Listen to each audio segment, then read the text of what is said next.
The JCPOA was adopted in 2015 to ensure that the Islamic Republic of Iran's nuclear program would be exclusively peaceful.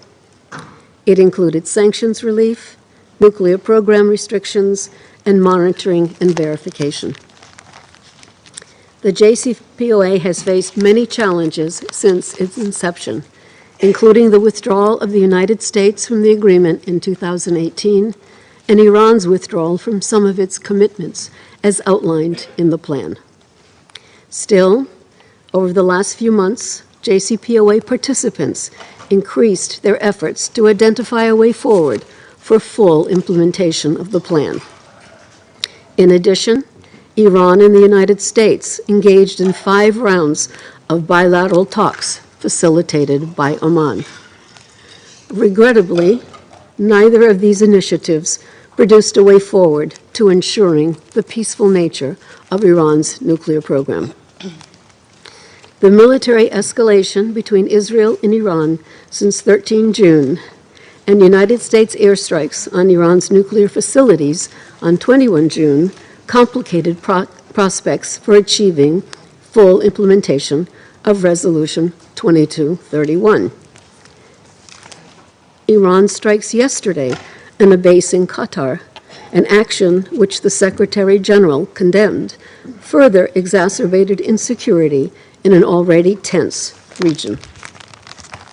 Madam President, earlier today, the Secretary General welcomed the announcement by the United States, in coordination with Qatar, of a ceasefire agreement between Israel and Iran, and urged them to respect it fully. This is a significant achievement that potentially pulls Iran, Israel, and the region back from the brink. The people of Iran and Israel have already suffered too much. According to the Iranian Ministry of Health, since the start of the conflict, at least 606 people have been killed, with 107 killed in the past 24 hours and 5,332 injured. According to Israeli authorities, 28 people were killed and 1,472 were injured during the conflict.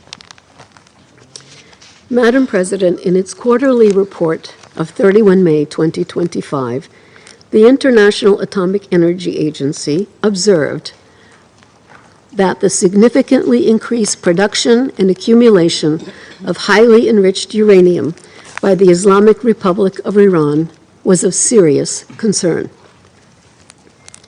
The IAEA reiterated that its verification and monitoring activities related to the JCPOA have been seriously affected by the cessation of implementation by Iran of its nuclear-related commitments under the plan.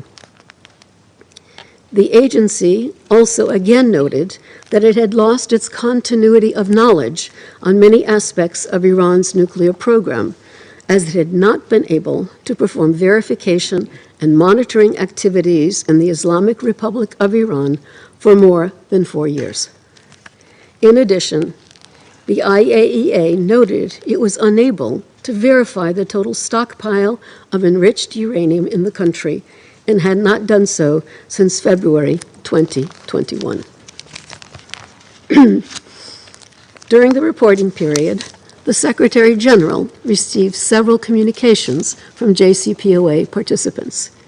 On 17 March, the permanent representatives of China, the Islamic Republic of Iran, and the Russian Federation shared a joint statement adopted at their meeting of 14 March in Beijing, in which they stressed the importance of Resolution 2231, including its timeframes. In a separate letter received the same day, the permanent representative of China shared a proposal for the settlement of the Iranian nuclear issue, highlighting the JCPOA as the basis for a new consensus and cooperation through dialogue and a step-by-step and reciprocal approach. In letters received on 9, 11, and 12 June, the permanent representatives of France, Germany, the United Kingdom, the Islamic Republic of Iran, and the Russian Federation shared their different views regarding the causes of the impasse in the implementation of Resolution 2231. Despite their diverging outlooks, all 5 member states reiterated the importance of negotiations and reaffirmed their commitment to finding a diplomatic solution. Madam President, I'll now turn to the restrictive measures set out in Annex B to Resolution 2231. The only measures that remain in effect pertain to nuclear activities and transfers. Those measures will remain in place until 18 October 2025, unless decided otherwise by the Council. The Secretariat received no allegations of violations of these provisions during the reporting period. Moreover, no new proposals have been submitted in the procurement channel in the last 6 months of the reporting cycle. The Security Council, however, received 8 notifications regarding the nuclear-related restrictive measures for certain activities consistent with the JCPOA. Madam President, at the heart of this conflict is the nature of Iran's nuclear program. Following the deadly clashes of the past 12 days, the ceasefire agreement is an opportunity to avoid a catastrophic escalation and achieve a peaceful resolution of the Iran nuclear issue. Diplomacy, dialogue, and verification remain the best option to ensure the exclusively peaceful nature of Iran's nuclear program and to bring about concrete economic benefits to the people of Iran. As the Secretary General said earlier today, the United Nations stands ready to support all efforts that advance peace, dialogue, and stability in the region. And finally, Madam President, the Secretariat will continue to support the implementation of 2231 until the termination date of 18 October. I'd like to take this opportunity to thank His Excellency Samuel Zbogar of Slovenia for his leadership as Security Council facilitator for the implementation of the resolution. I also thank the coordinator of the Procurement Working Group of the Joint Commissioner for our continued cooperation. Thank you, Madam President. I thank Ms. DiCarlo for her briefing.